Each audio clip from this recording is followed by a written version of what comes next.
Ahí van a escribir el nombre de un amigo o el de tu mamá, si quieres. Ya sé cómo escribir. Ahí va tu nombre. La dislexia es la dificultad para aprender a leer y por lo tanto también escribir. Las personas que tienen esta dificultad confunden generalmente las letras, las palabras y las sílabas. Muy bien. Empieza con avión. Que se caracteriza por un problema de interconexión y de comunicabilidad entre dos puntos neuronales o bien por un daño cerebral. Eso es la dislexia desde el punto de vista cognitivo. Ahora bien, se puede definir en sentido general la dislexia como un padecimiento interfiere en el procesamiento de la lectoescritura, de alguno de los componentes de la lectoescritura. Por mucho tiempo se pensó que era un problema más del orden socioeconómico. A, B, C, muy bien. D, muy bien.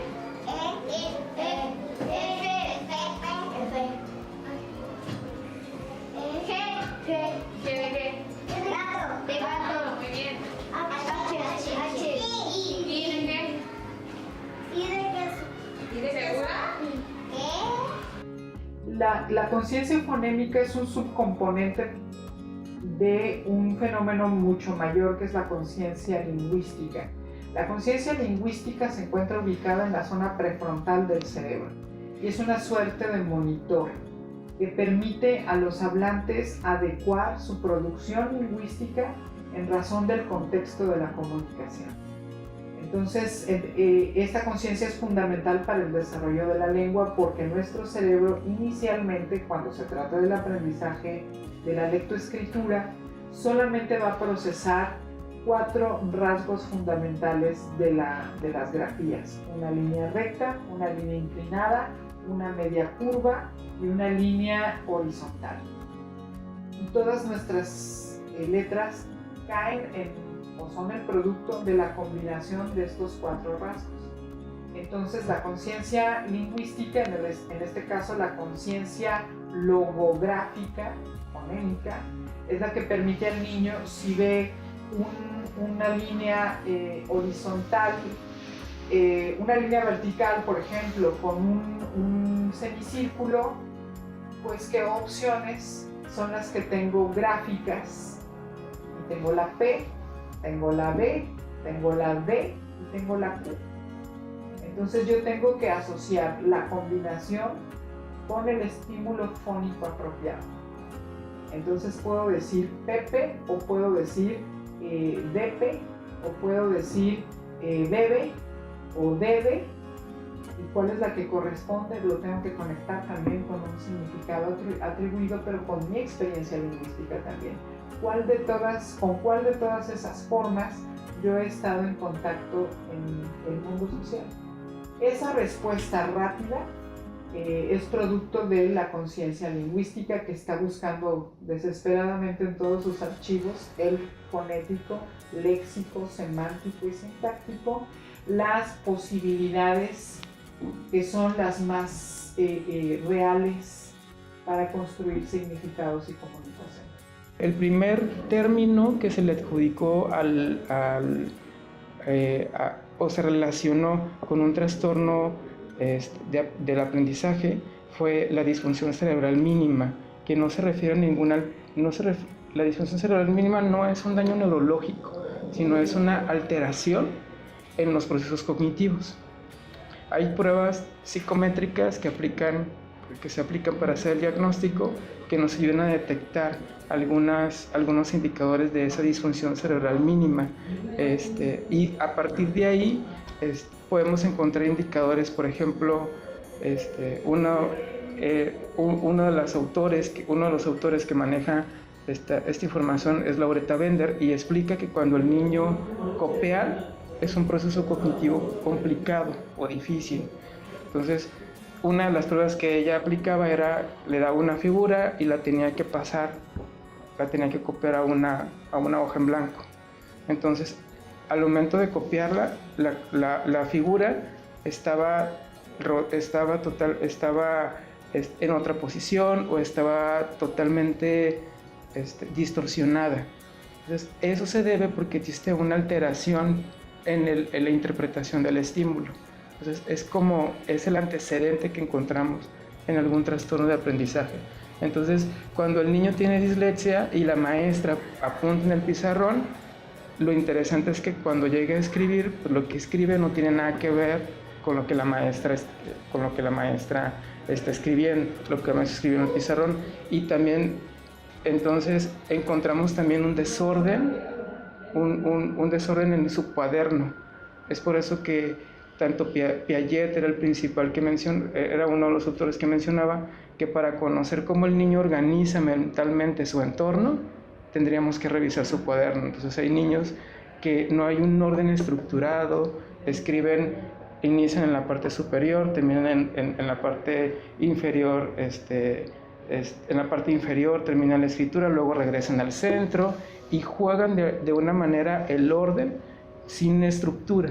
Entonces, así como el niño utiliza el cuaderno, así está recibiendo, integrando la información.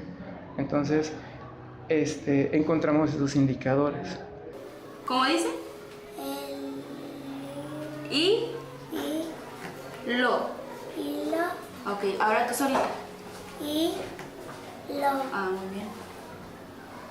¿Qué letra es esta? Y Esta, mira, fíjate bien. esta. Sí. Así es su sonido. Como la de viborita. Ah, la viborita. Pero esta letra se llama S. Es la letra S. Es la que termina en el nombre. Es con la que termina tu nombre. Ah, mira. ¿Es la letra? S. ¿Y esta?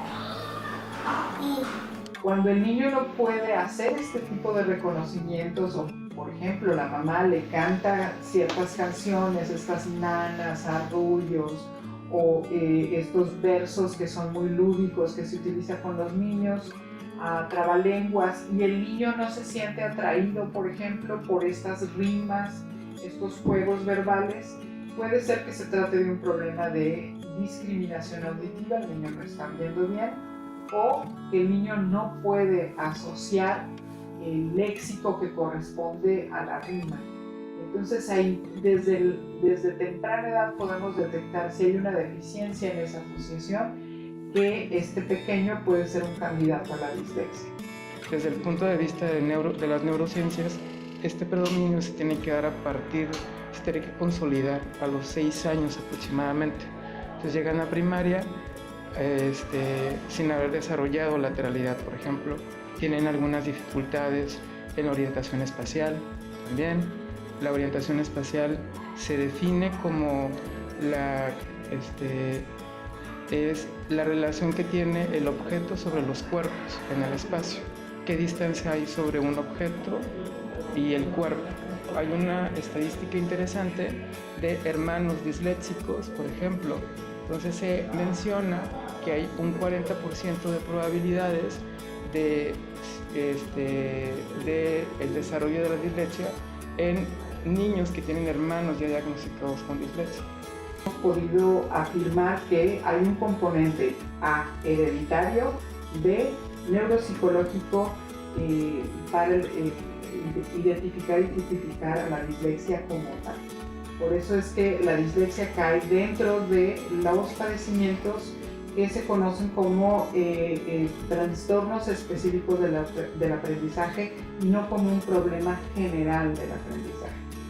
Ahora, podemos tener causas socioeconómicas y causas puramente fisiológicas, y es cuando el padecimiento se hace más complicado porque tiene estos factores mixtos, es decir, el niño proviene de un embarazo o por lo tanto un desarrollo fetal que es diferente, trae un déficit porque la madre viene de un contexto socioeconómico deprimido, por lo tanto durante su embarazo tiene una mala alimentación y ella ya de entrada venía con una característica de malnutrición o de desnutrición.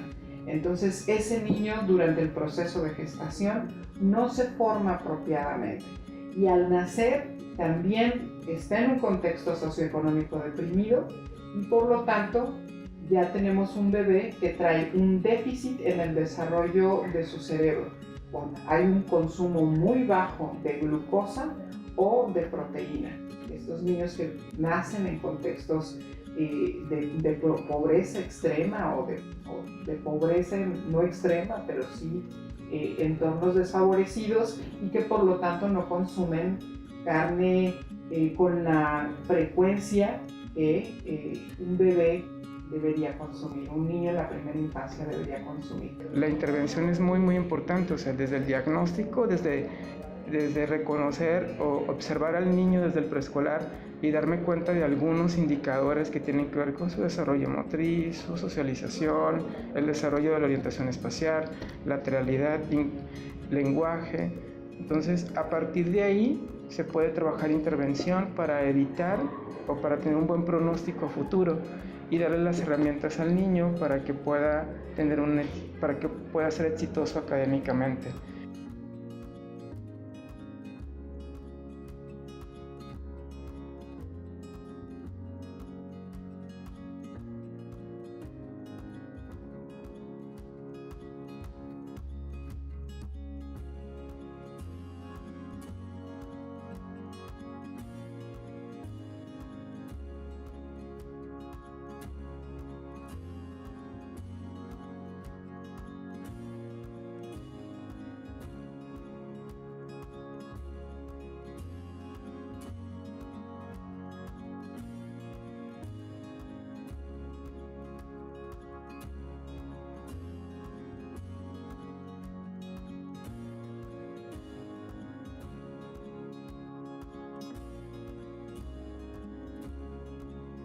La primera necesidad que tiene un niño con este padecimiento es que debe de estar consciente de cuál es su situación.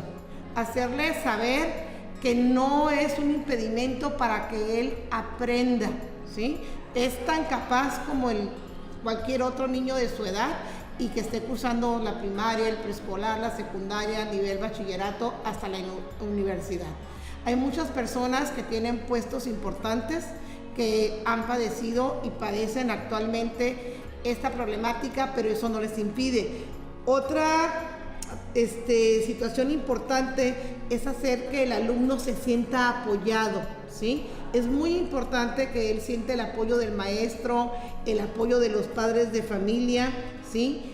No compararlo con otras personas, ni aun cuando las otras personas estén padeciendo dislexia, ¿sí? Siempre debemos de tenerlo como una parte central, como una persona individual, ¿sí?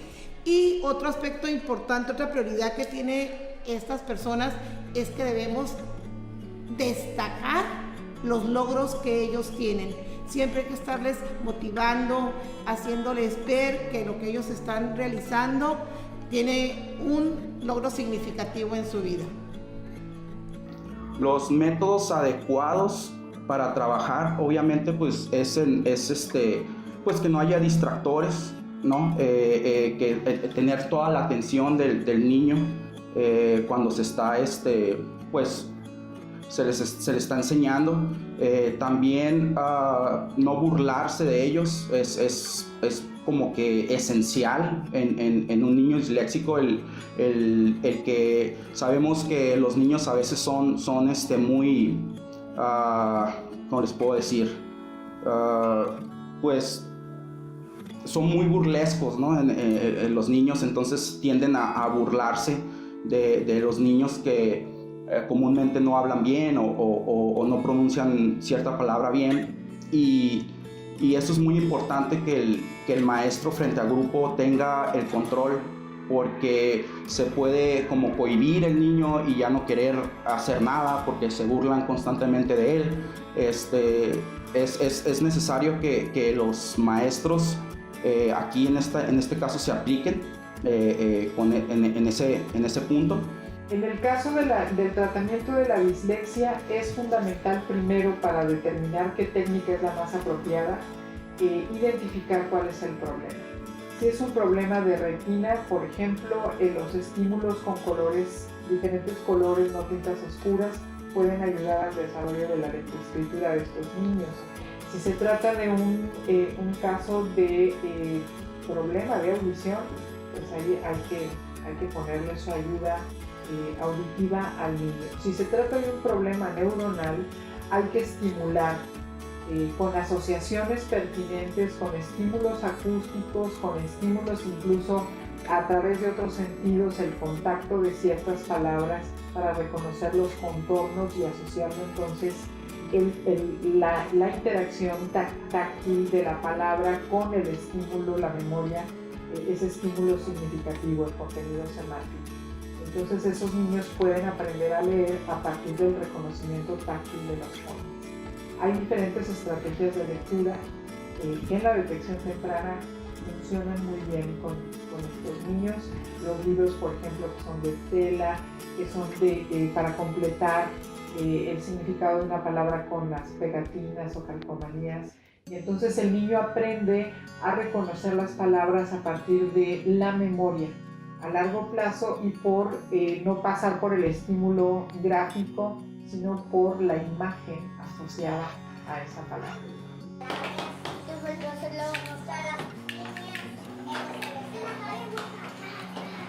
Desde el punto de vista del contexto social, cuando hay una pobreza de estímulos, es decir, a los niños al nacer, desde el primer día de nacidos, no se les estimula lingüísticamente de manera apropiada, ahí hay un déficit en el desarrollo de su lengua, el desarrollo lingüístico.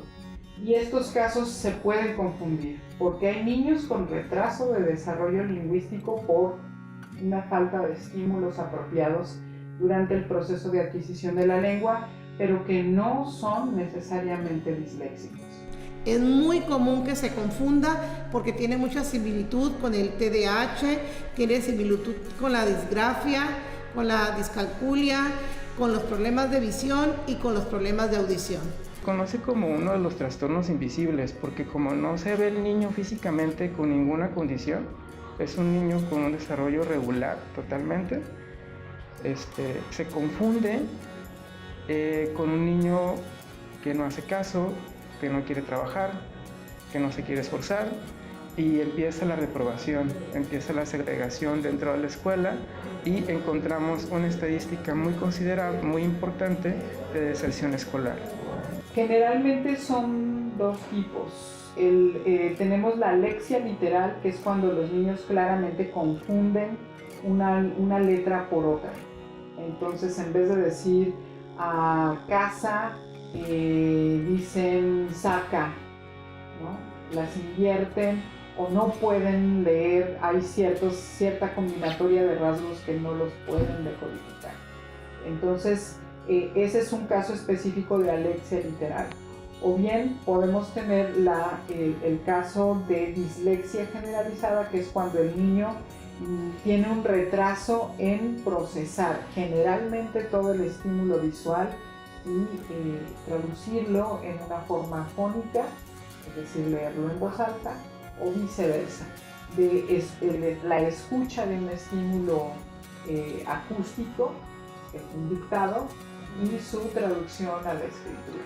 Ese es un fenómeno ya más cortical, generalizado, de un problema típico de interconexión. Ah, muy bien.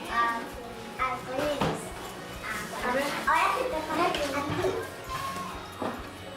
¿qué es esto? A ver, La explícame. ¿Un árbol? ¿Por qué hiciste un árbol? Porque me gustan mucho los ¿Le árboles. gustan mucho los árboles? Y porque con A. Ah, muy bien. Empieza con árbol, avión, arco. ¿Quién sabe el abecedario? Yo más o menos. Más o menos. Yo también más o menos. Ok. ¿Cómo se llama? Minecraft. Minecraft. ¿Y aquí dice Minecraft? ¿Sí? Ah, muy bien. Excelente. No, así que ahora pone A. Pero habías puesto dos amigos. ¿El segundo cómo se llama? ¿No? Ah, tienes uno. ¿Te equivocaste? Ah, muy bien.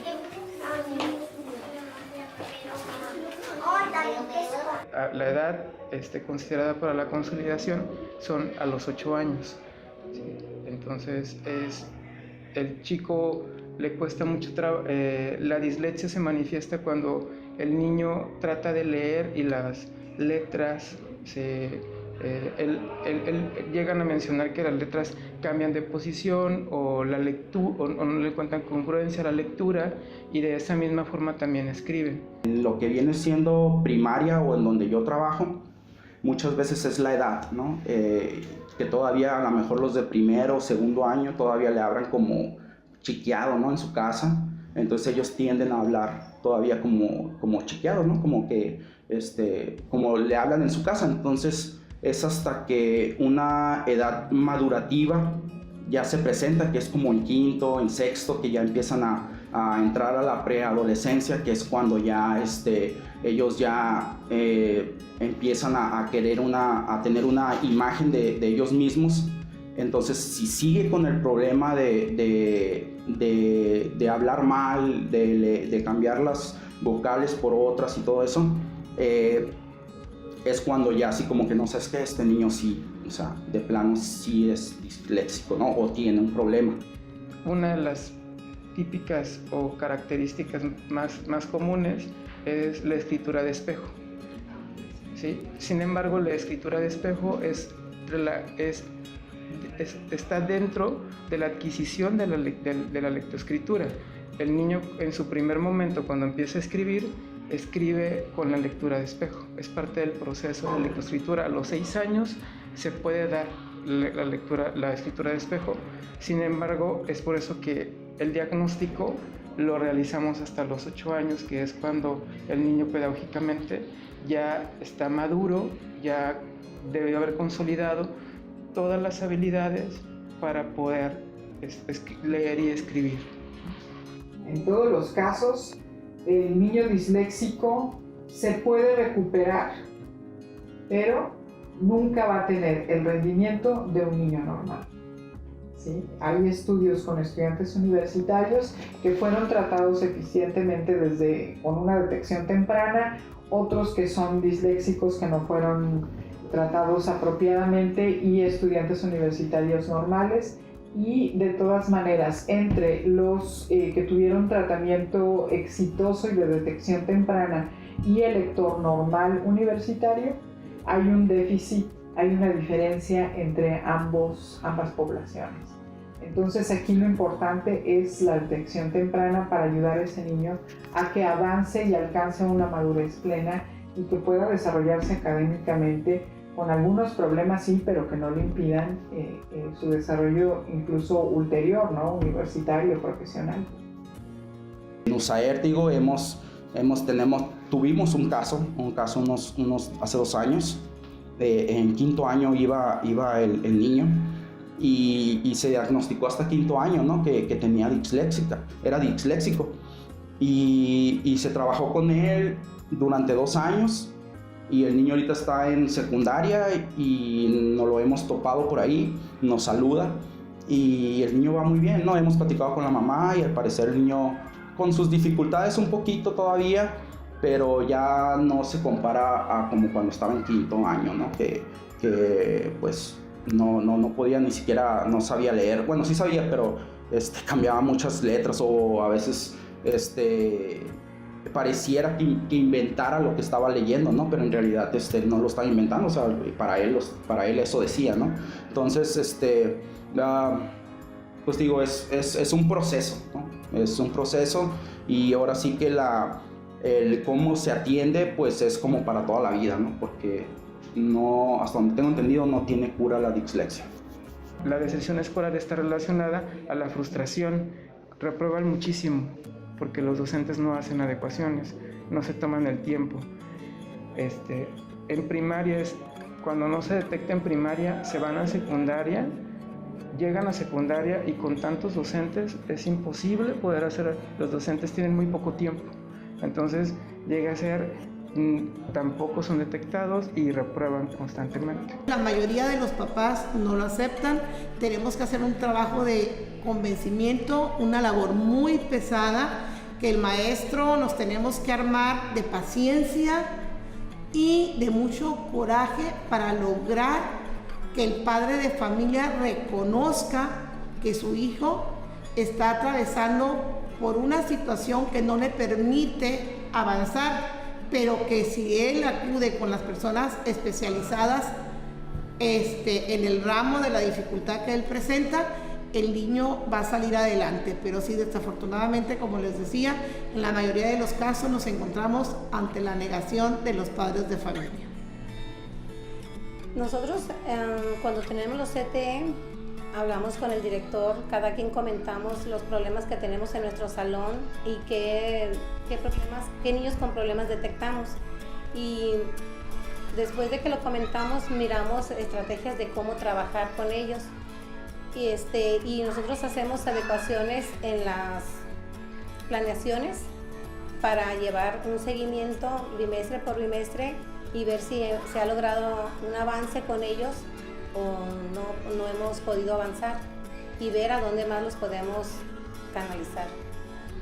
Yo creo que la profesora lo ayuda, influye mucho en el aprendizaje de él, pero no como a mí me gustaría, pues. Yo creo que el nuevo método que están utilizando los profesores pues no es suficiente para que los niños aprendan. Yo, en mi experiencia personal, creo que los niños que saben leer y saben escribir es más porque en su casa los estamos enseñando, no los profesores. Los profesores sí ayudan, pero este método que están utilizando nuevo no creo que sea correcto, pues. Primeramente, buscar un lugar cercano a mi escritorio, tratar de darle una atención individualizada cuando se pueda y cuando se tenga el momento dentro del salón de clase, ¿sí?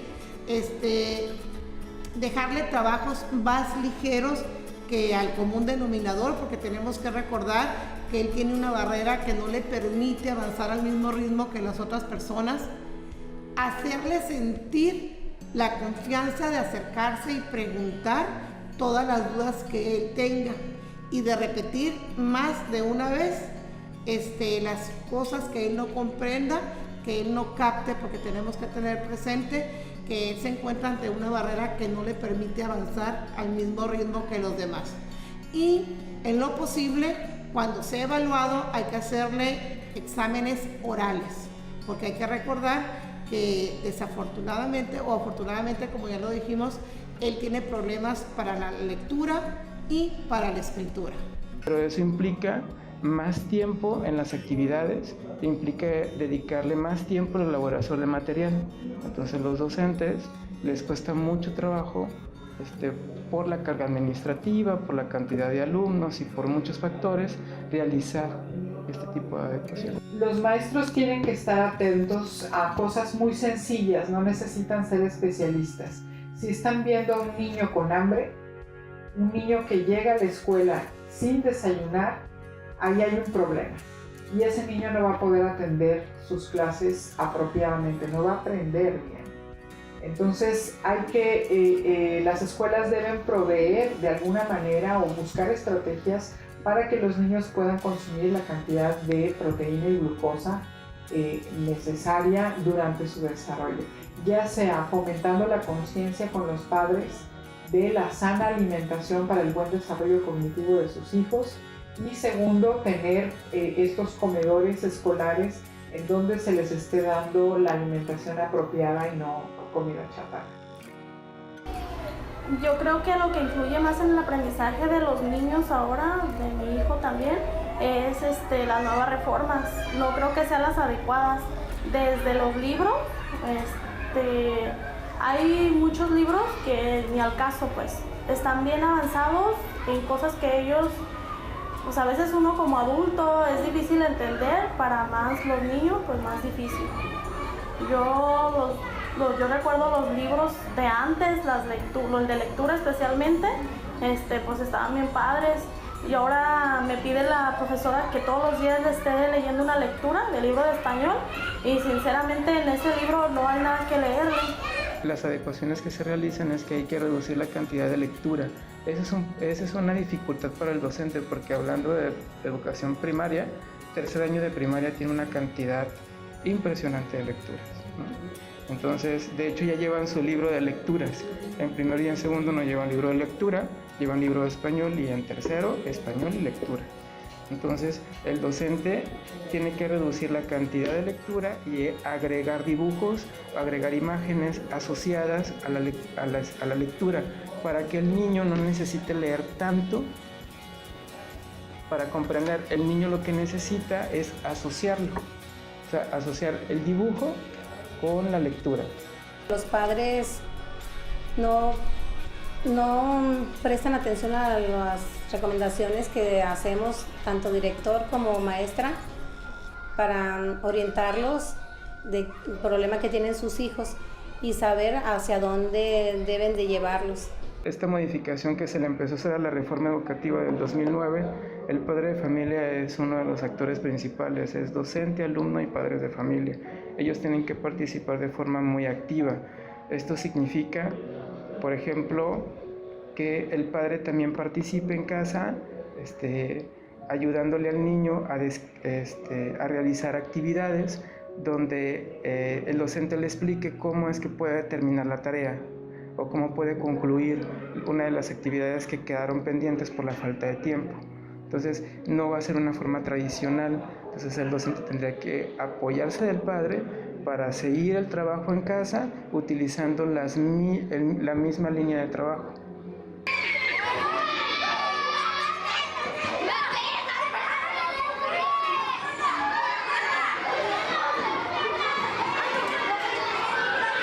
Cuando surge la integración educativa en México fue en el periodo de Vicente Fox, porque se agregó un artículo a la Ley General de Educación, se agregó el artículo 41. Este artículo 41 se agregó después de haber sido modificado el artículo 3º constitucional. El artículo 41 menciona que todos los niños tienen derecho a una educación regular, a una educación dentro de una escuela, porque no se les puede privar de esa experiencia. El niño, si no alcanza los contenidos académicos, bueno, pero lo más importante, y actualmente lo que más se trabaja, es la socialización. Un niño que no socializa, no interactúa, no desarrolla las suficientes competencias para la vida que le van a permitir, que le van a permitir integrarse a un trabajo o participar en equipos colaborativos, etc. Entonces, en ese momento ya se habla de la integración educativa y se abren las escuelas de educación regular en México, abren las puertas a los niños con discapacidad, con problemas, con necesidades educativas especiales, asociadas o no a discapacidad, asociadas a problemas, a trastornos de aprendizaje, asociadas a autismo.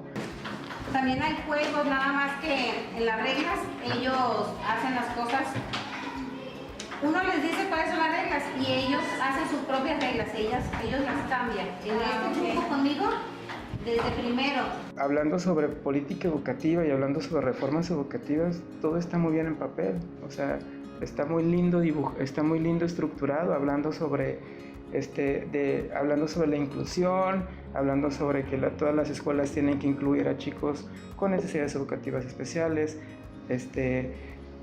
Sin embargo, realmente lo que viven los profesores en el aula son otro tipo de situaciones.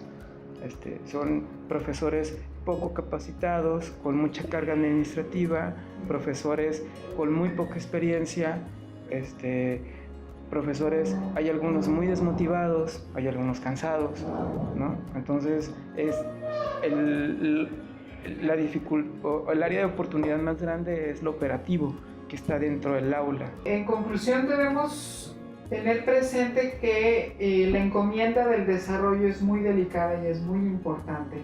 Las madres deben tomar en consideración que el estado de sus condiciones del embarazo van a afectar directamente a sus hijos. Debe existir una buena alimentación.